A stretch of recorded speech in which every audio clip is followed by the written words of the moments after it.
o'clock, so I'm starting the recording of the meeting. So because of the extra allowance until April of 2022, you're still allowed to meet virtual, which is what you've decided to do. Currently, right now, it's just the four of us on the call, so I will then turn it over to Andy as he is chairman. Okay. You, I noticed that we're supposed to have Daniel and Danielle. Did you by any chance tell them it was 6 o'clock and not 7? I did talk to them today because they both spent the day in the office today and they got the dates mixed up. They thought I meant in the office and not the meeting, so they're unable to attend. So, but they did tell me that in order for them to do the quarantines for like Danielle for the animal inspector, they do need you guys to appoint them as health agents for the Mendon Board of Health. Do they need to be present for such thing? No. Okay. So how do we do that process? Somebody nominates them and someone seconds it? Yep. It'll just be Tom or Alan will make a motion to appoint Danielle Edmonds and Daniel Markman of the Blackstone Valley Partner for Public Health to be appointed as the Board of Health agents for the Mendon Board of Health. Tom or Alan will second. You all vote on it, agree, done. So why can't we go with what you just said and then just second what you said?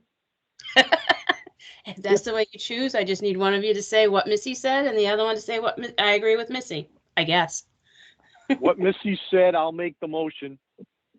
There you go. Tom? Yo. I'll second. Okay. There we go. See, that was easy. You might have an easy night Okay. tonight, guys. All right, So Missy, that's temporary until we get a permanent person in place, correct? no, that would actually be for them to, as they are part of the Blackstone Valley, which is a 3-year grant cycle. So it actually, Okay, I gotcha. Yeah. So this and animal inspector are separate. correct. Okay, I'm on duty. What is, I gotcha. what is their title by what we just did? Health agent Okay. or agents. But they will be able to do quarantines in a necessity. Correct. But they had to be appointed as health agents in order to do that. So they just asked me to make sure you guys did that. They have to do that with all 8 towns, even though they're the backup, it's what they're making. Simply a formality. Right. Cool. So the next, Go ahead. sorry, the next thing you have on the agenda is a local upgrade for 9 Main Street. I sent you guys the memo from Tom about 20 minutes ago, but if you'd like, I'll read it for you if you'd like. Shoot. Alrighty, hold on, I gotta pull it up. Actually, I can't open it.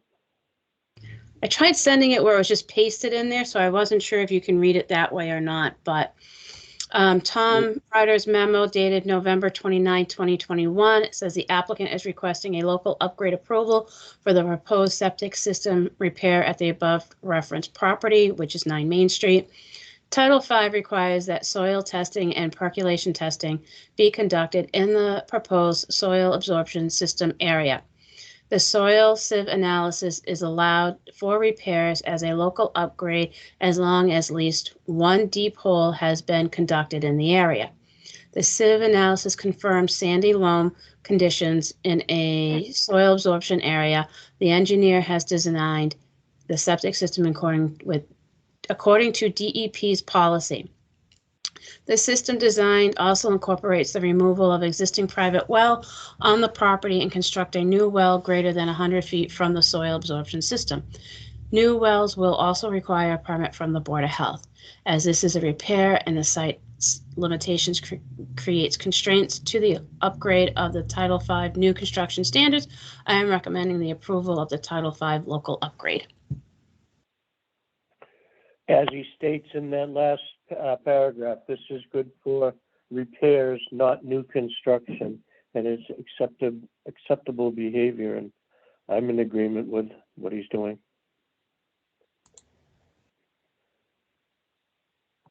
Tom, Okay by me. Alan, I'll second. done. Thank you. Tom makes the motion, Alan seconds. All in Missy, agreement. how many families is that house? It's designed for a 6-bedroom. So it's a Wow. duplex, Okay. yeah. Okay. So the next thing on your agenda is a local upgrade for 30 Maple Street, which I was just telling you guys a little bit about. So, so I will read Tom Ryder's memo, Andy. Mitzi, I saw a second email that you sent, and I was actually able to read it that way. I read along. I didn't want to interrupt you, so I can read this one also. And Okay. it's pretty much the same thing, isn't it? It looks like it. It's the sieve and everything. The only other thing that I was explaining before we started, the applicant has been informed that and add the neighbor's private well, which is farther than 100 feet, onto the plan. It's not on the plan right now.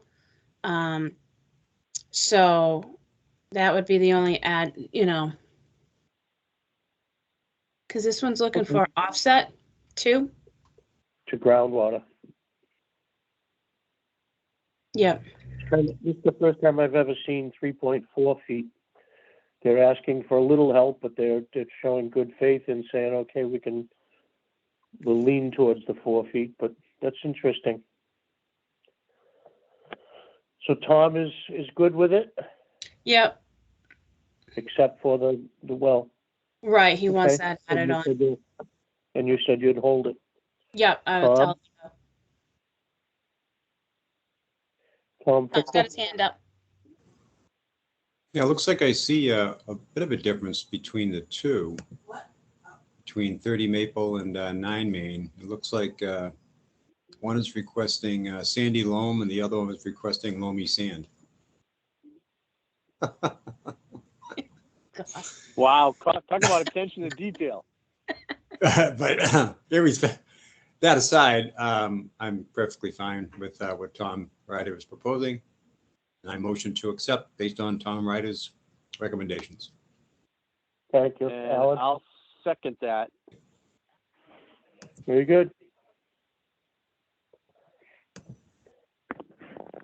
Alrighty, we're moving right along. So you guys already took care of Danielle and Daniel. The next thing I sent you guys a copy.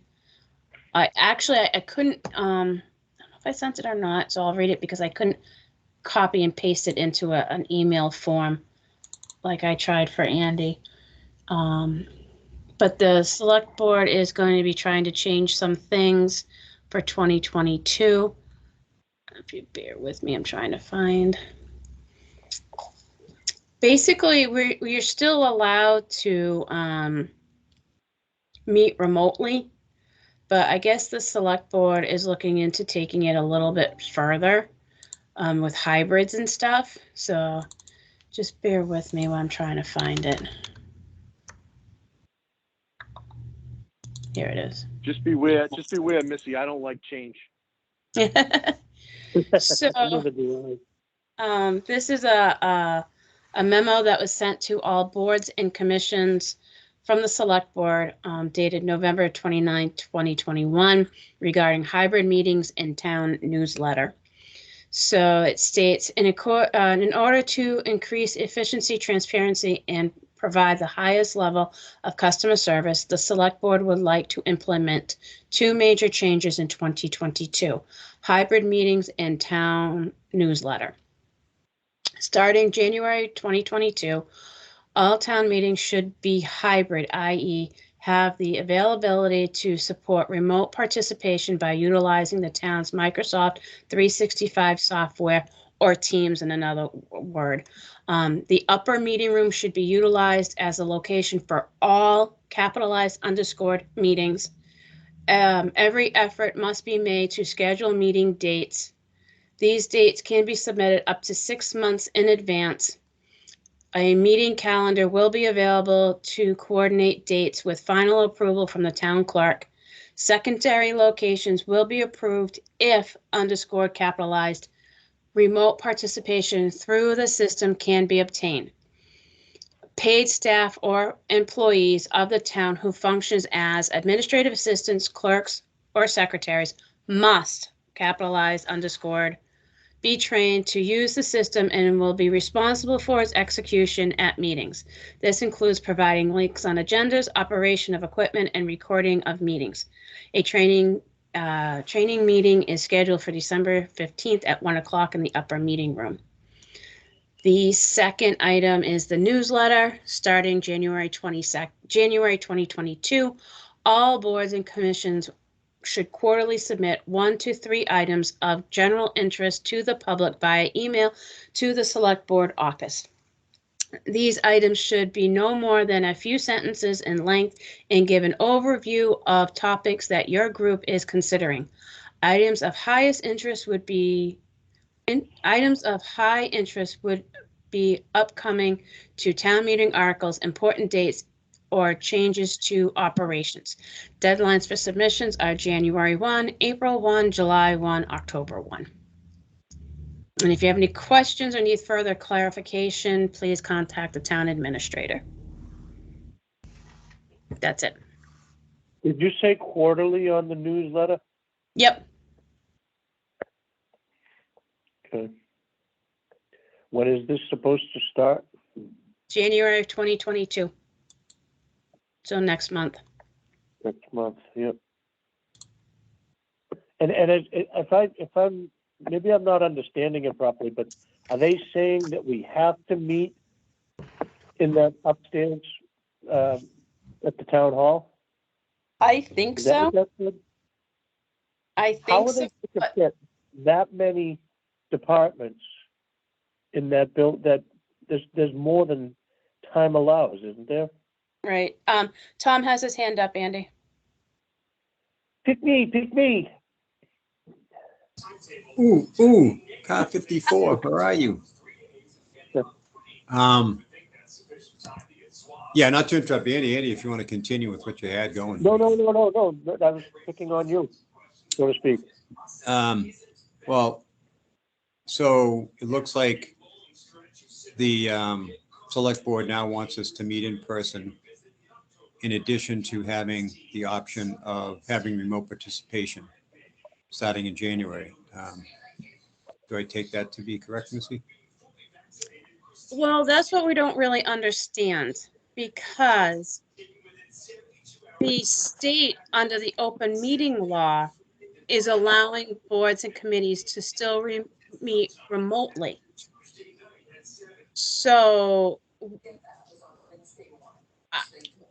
So I it's kind guess- of unclear is when they, yeah, I'm looking at the memo right now, and in the first sentence under hybrid meetings, when it talks about they should be hybrid, and then the example, i.e., all it states is have the ability to support remote participation by utilizing the town's Microsoft 365 software. But that's only one side. Hybrid, I would have Right. expected 2 things in the statement: remote participation, and so what's the other part of the hybrid? so I'm not really sure, but Dan Byer actually sent Kim an email, because I believe Historical Commission and us that he knows of meets remotely. So he asked how it sounded good to him, but what about full remote meetings? Currently, the state allows for full remote meetings until April of 2022. Will boards who have been meeting remotely be allowed to continue? And her answer to him was, my best assumption, without checking with the BOS, is that it would be fine. The goal is to have everything used using, I think she meant everyone, everything using 365 accessible from anywhere and recorded. Fully remote seems to fit that goal as long as people are using their Mendon account for business. I know they do not want groups using outside software, Zoom, or claiming they couldn't work the 365 or didn't have the equipment. We have some laptops available for boards who may need a nudge. Mitzi, Yep, could I ask you a question? Is there something going on in the background there? It's very not, hard to understand you. it was Tom. Scotty, So I guess right now, because of what the state allows, we can continue as is. Also talking with Dan, I've already been doing this stuff already. Yes, when they talk about the agendas and everything, Ellen's already trained me on all of that. I'll go to the training on the 15th just to see if there's a difference if we ever do go into the selectmen's meeting room, that I know how their equipment runs. But right now, we're already doing what they're asking. And we lost Andy. Tom, go ahead. so if I heard you correctly, Missy, we're only one of 3 boards and or committees or commissions that currently only meet remotely. Everybody else is back meeting in person. Did I hear that correctly? It was just the ones that Dan was aware of.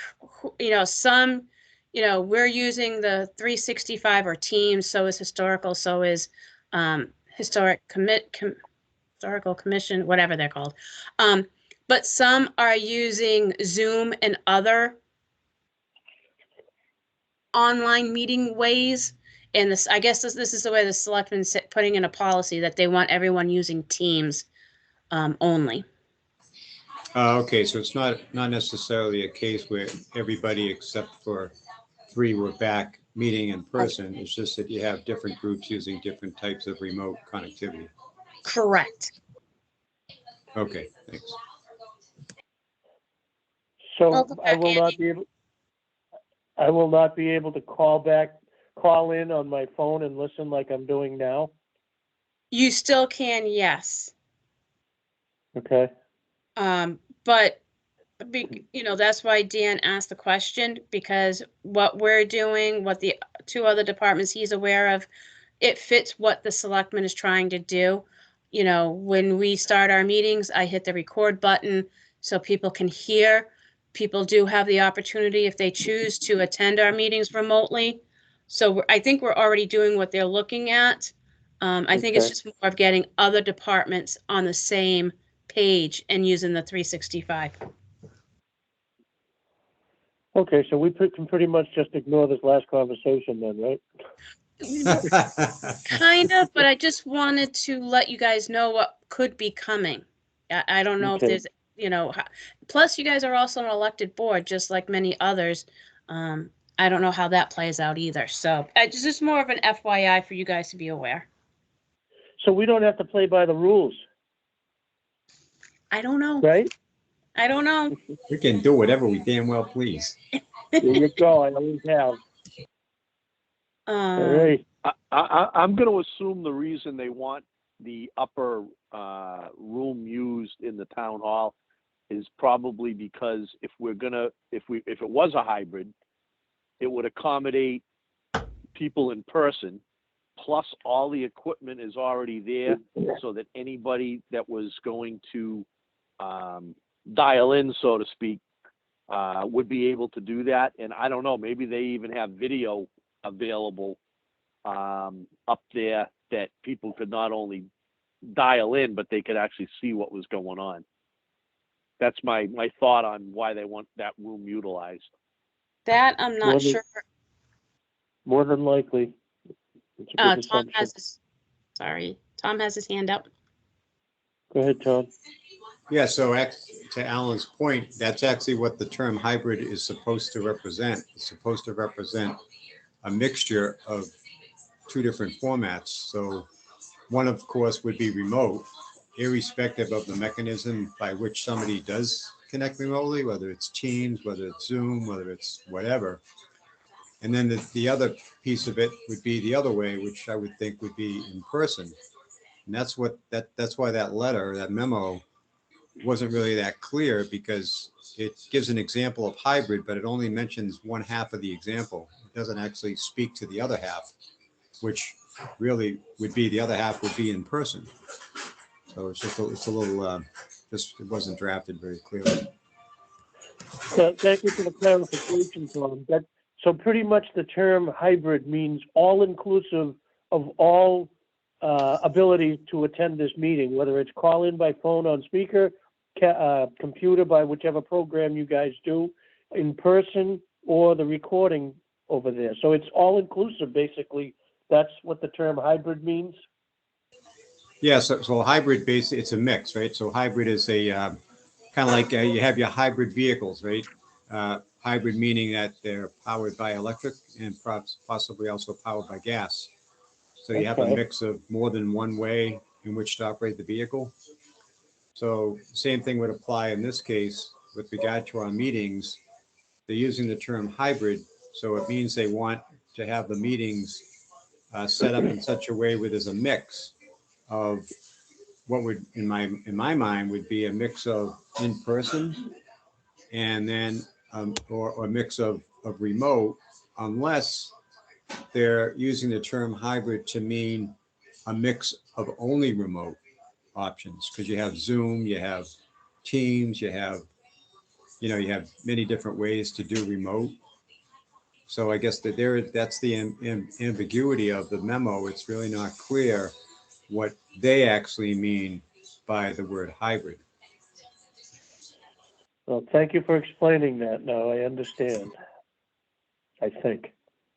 It's not going to be a test on that, is there? Clear as mud. No test. No, the only one that gets a test is me. Good. Actually, I get it tested every night.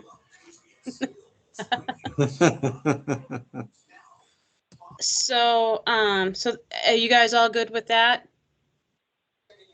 So Yes, pretty much thank you. we're not making any change currently, right? Right, as far as I know of. I'll just keep you posted if anything changes. Then the other thing I emailed you guys tonight was Alan's bullet points for the dumpster regulations. I don't know if you have had a chance to peruse. Yeah, I can't open them. You can't, okay. I tried pasting it in there, but maybe it Yeah. didn't. So, I have a loose date tomorrow. I'm going to see if I just wrote myself a note. I'm going to see if I can track Lonnie down and see if he can look at this iPad and tell me what's going on. okay. Tom, did you have, yep, you got your hand up.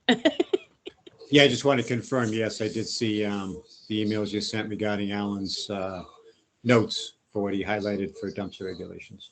Okay. Yeah, Just, it's a very primitive form of cut and paste. But I did acknowledge my sources. yep. And that's very good. That's helpful to see where you pulled it. But just so you know, always when you do a regulation, you'll always put the statement in accordance with Massachusetts General Law, Chapter 111, Sections 31A and 31B. The town of, it would be Mendon, Board of Health adopts the following rules and regulations. That Mass General Law is what gives you guys the power or the approval to create regulations. I like the power. Power. So have you guys had, had opportunity to read the regulations for the towns that Missy printed for us, or maybe by email for you guys? Yes. We have Upton, Millville, and Northbridge. I've got some questions. Pretty much it's boilerplate. They're all very, very much the same. And I'm assuming that your bullet points, Alan, are very similar to a lot of the things in these printed papers. In the town of Millville, start with that one. Under definitions, in the second paragraph, of definitions, it says the contractor shall mean any individual, partnership, corporation, association, or other legal entity that contracts with or responds to requests from users by providing for the installation, maintenance, or servicing of a dumpster.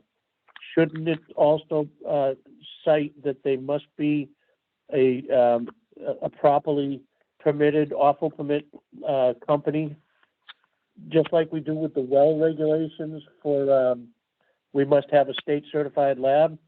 Well, shouldn't this also say, if we adopt something like that for a definition section, that the contractor has to be a licensed contractor? Any thoughts on that, Tom?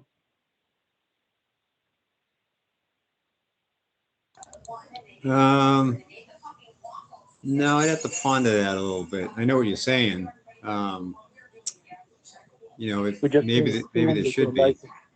You should have an area where you list definitions of what you're meaning. Like, I think, I know different towns, like one of them is, he brought up from Northbridge, contractor, the company or firm which is the owner of the dumpster. Any container used to allow the collection of garbage, offal, or other offensive substances within a capacity of a 1.5 cubic yard. So you should take some of the definitions from some of these other regulations, and that way people will know what you're talking about. And you could add in the Properly definition. licensed. Right. Yep. Okay. AJ, I Yes. took a line from Blackstone. No person shall collect, remove, or transport garbage, offal, or any other offensive substance through the streets in the town of Mendon without first obtaining a trash hauler's permit from the Board of Health. Perfect. And it goes on from there, where the Board of Health reserves the right to reject applications or revoke permits. So there was definitely a lot of duplication amongst the towns. So I tried to pull the easiest to understand blocks of information. I think I used 4 towns out of the 6 that I had in front of me. Yeah. To try to put something together so that we had a start. Very good. Yeah, and most of this stuff. Go ahead. Most of this stuff. I'm sorry. Most of this the stuff that I pulled kind of included some of the issues we've been having about. One line is there should be no commingling of household waste with C&D waste. And there's a definition for C&D waste. The time that a dumpster can be picked up. So the different things that have come across our desk is people being, offended or inconvenienced by when a dumpster is emptied, where a dumpster is placed.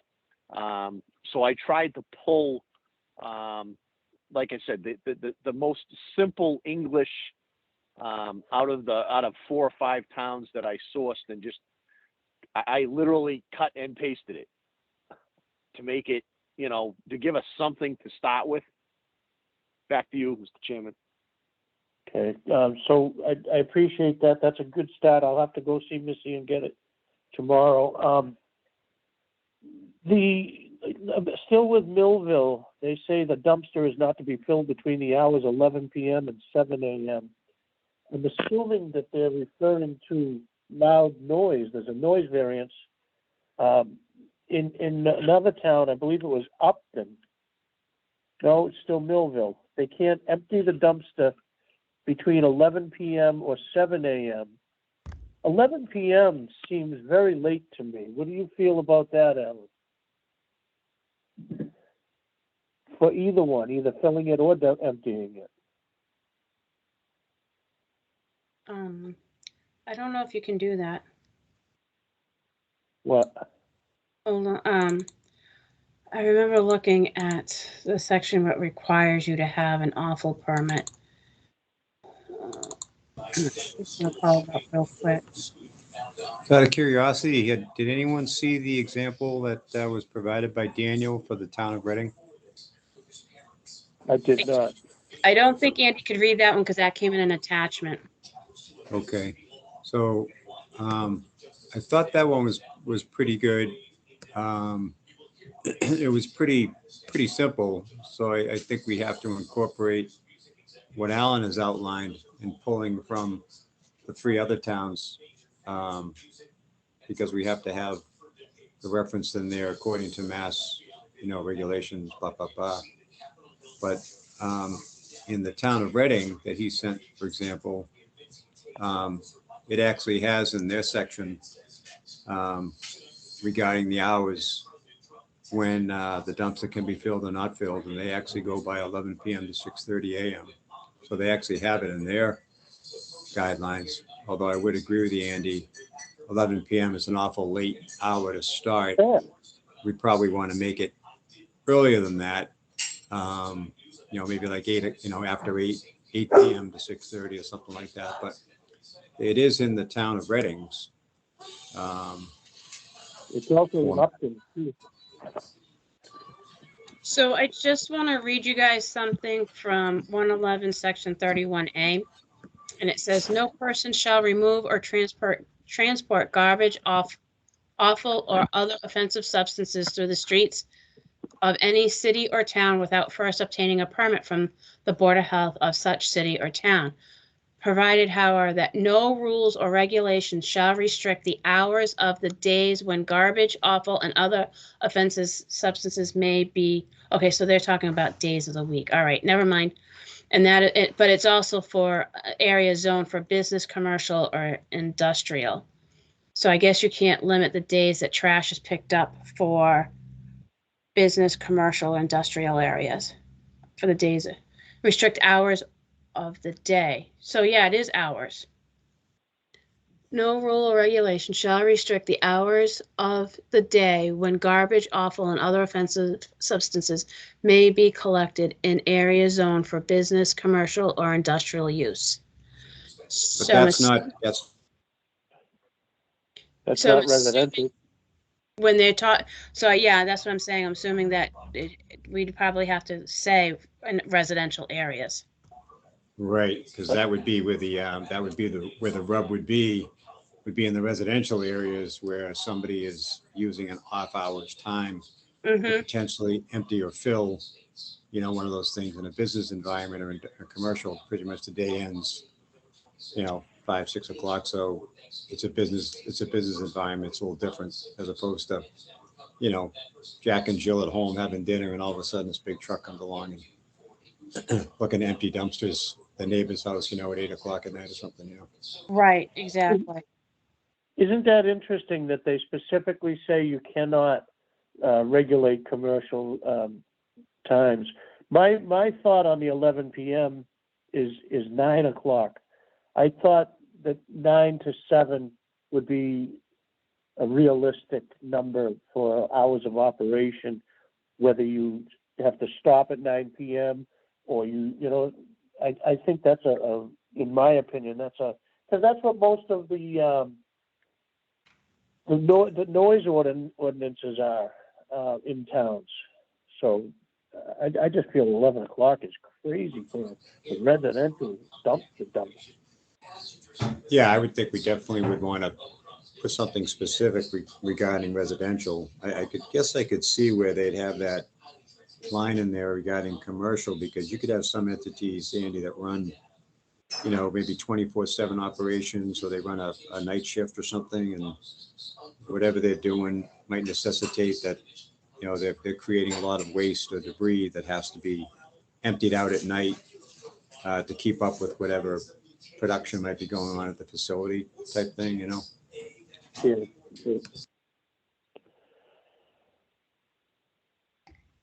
All right.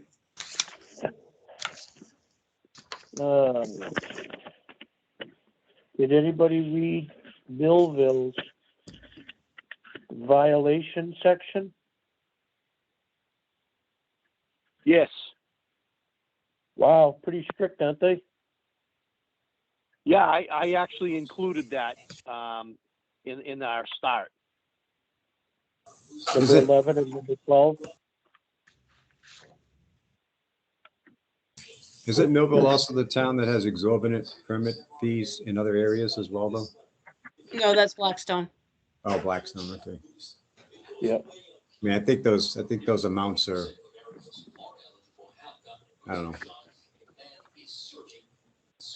Could be on the high side. Which town is this? Millville again. And number 12 states that the contractor shall have his or her name, business telephone, and identifying number conspicuously placed on the dumpster. The lettering shall be not less than 1 inch in height. That's way too small. I'm thinking 3 or 4 inches for minimal height, so that it's clearly visible from passing by on the street, because we cannot just drive onto a property that's considered trespassing. We want to be able to see from the street. I think that 1 inch is too small. And I think it should be a minimum of 1 foot, given my eyesight from the street. And it's also, they also state that it should be in a color contrasting to the background color. That's just the opposite of what I did with my DOT numbers on my truck. They're blue on a blue truck. Blending in nicely. That's that.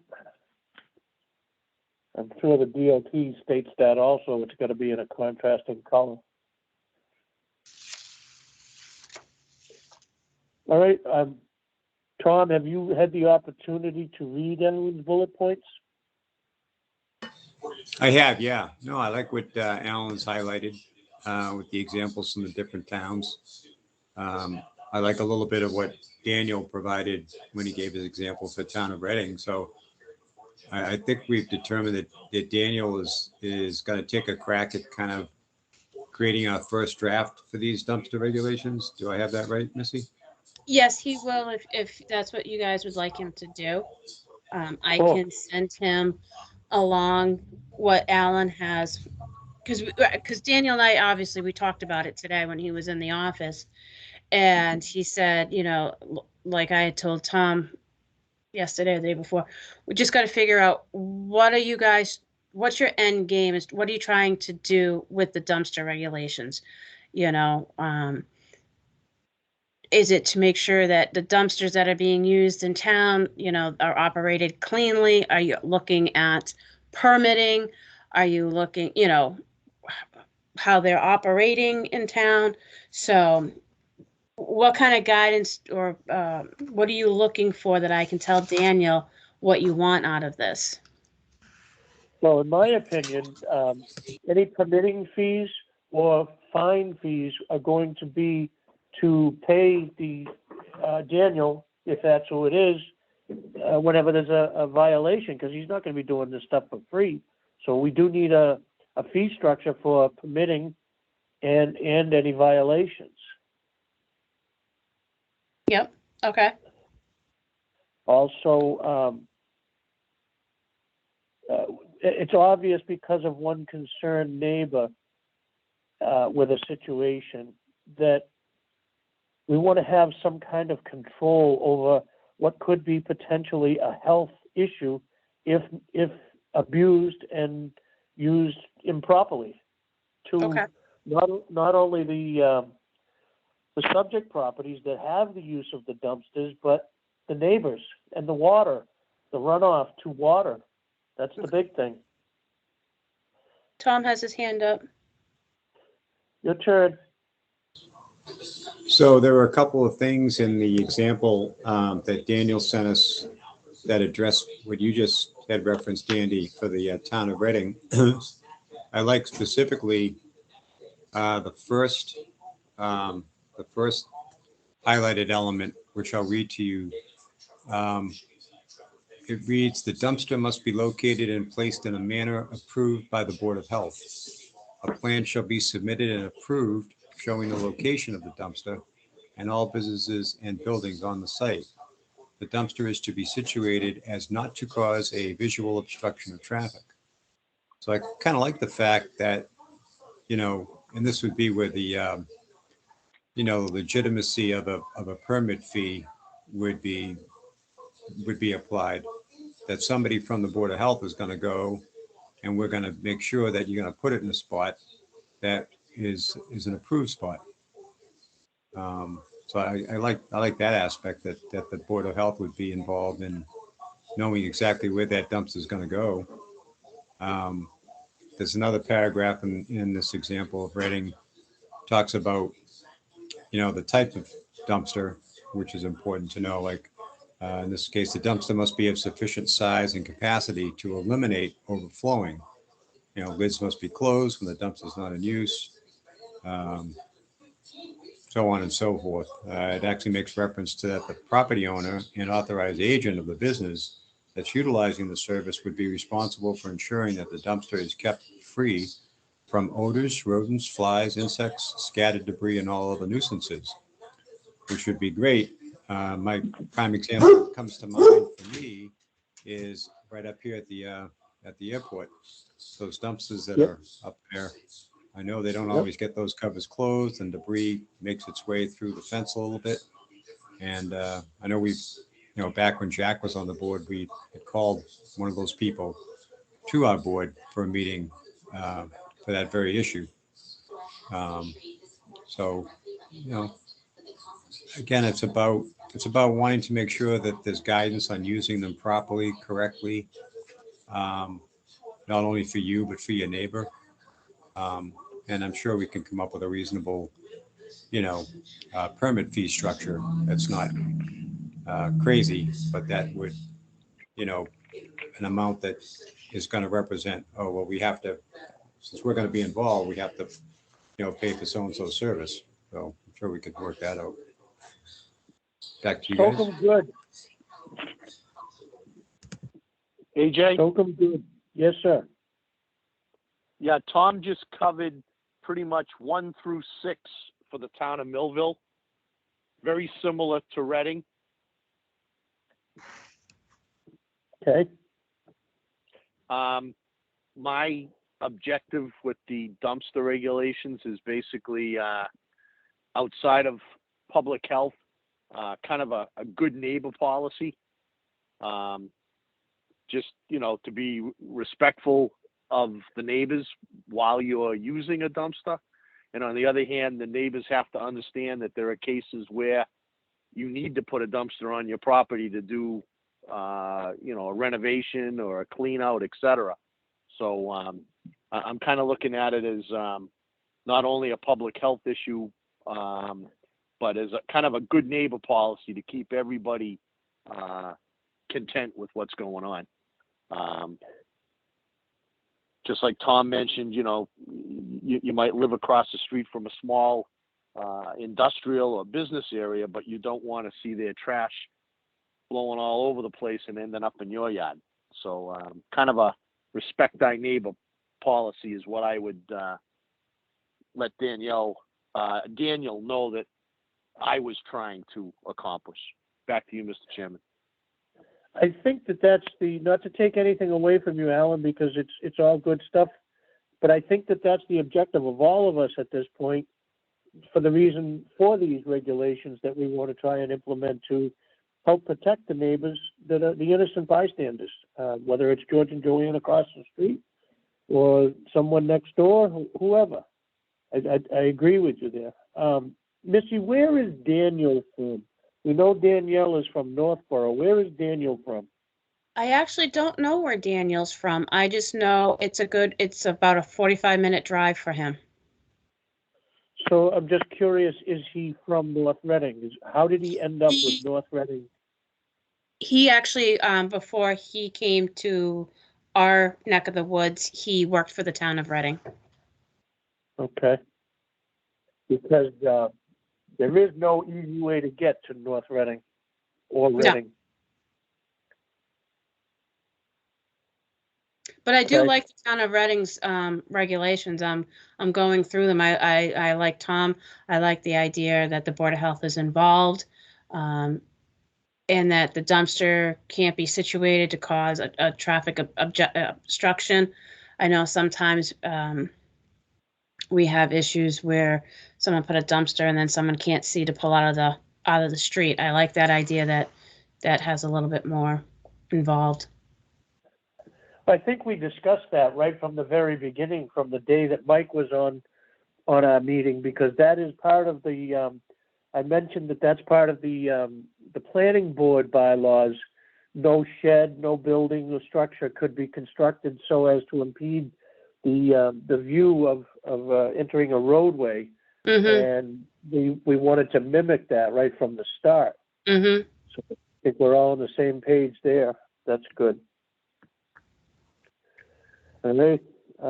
So when will you be hearing from Daniel again in regard to this issue?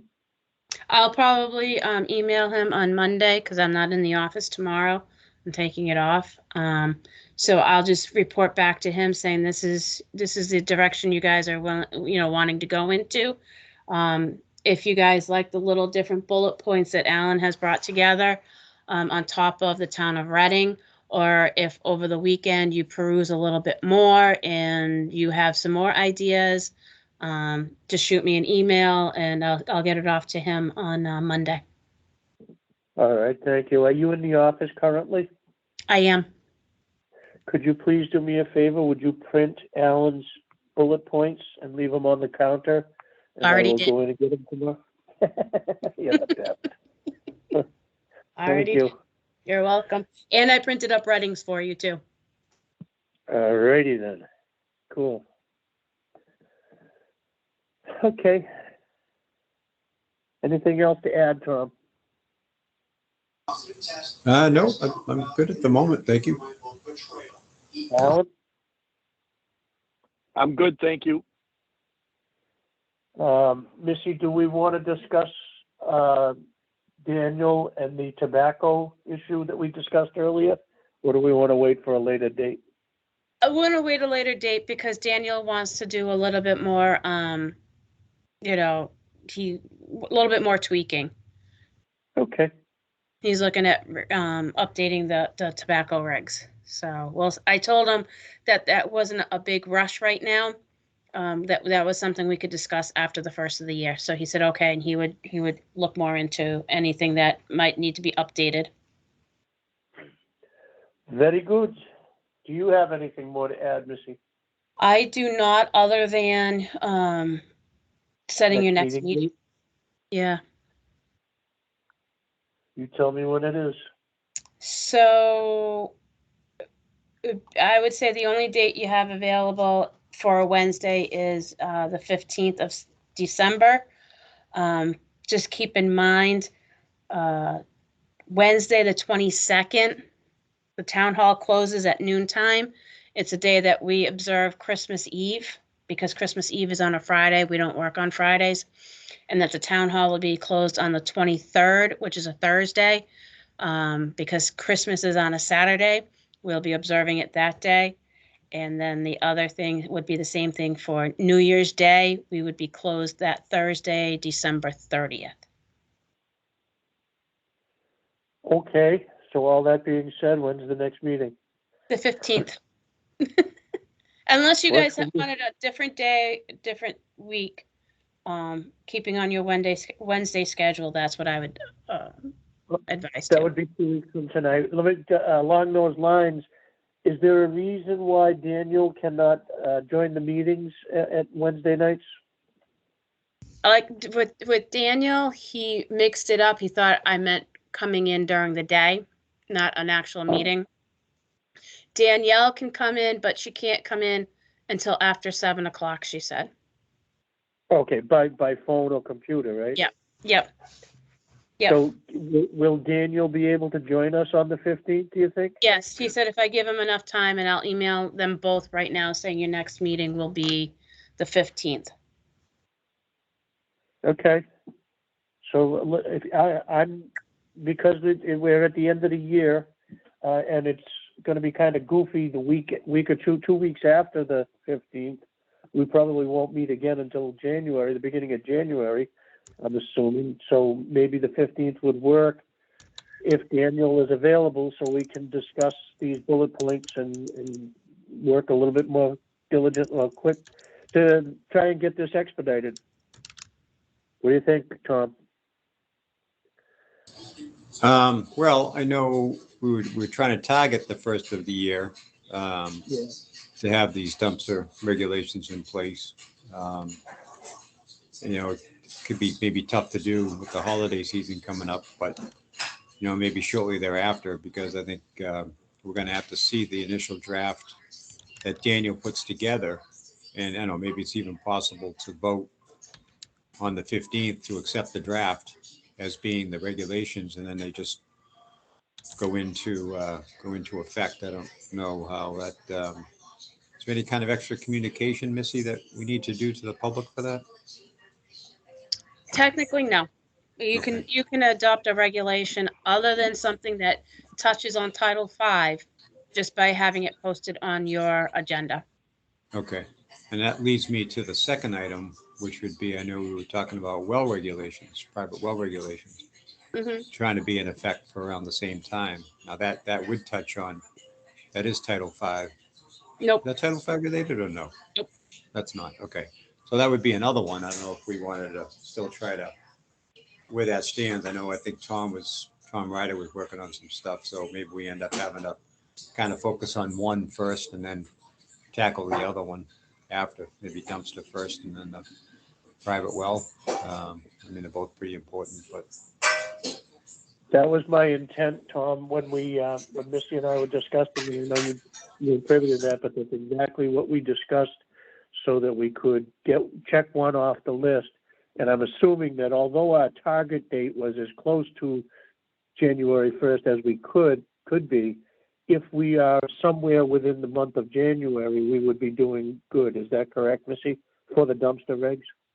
Yeah, if you got either one of the regulations, I figured that I just said the first of the year because it's a good way to start off. But if it's not till the middle of January or the end of January, that's fine. I just wanted us to have a goal, a date in mind. Yeah. Okay. Yeah, that works. 15? Does that work for you, Tom? It does, yes. Thank you. Alan? I'm on board. That works great. All right, I have nothing else for you guys unless you have something for me other than the new variant of COVID has been found in California, and our positivity rate in Mendon is 3.22. So our positivity rate is going up along with the other towns in our area. What kind of rate was that? We're at 3.22. I know. Don't start. Pain. Pause or what? Uh-huh. All right. Thank you, everyone. Good Do you have a night. I motion? need a motion to adjourn. I'll make a motion. Second. Thank you, everyone. Thank you, everyone. Talk Good soon. night, all. Good night. Good night. See you.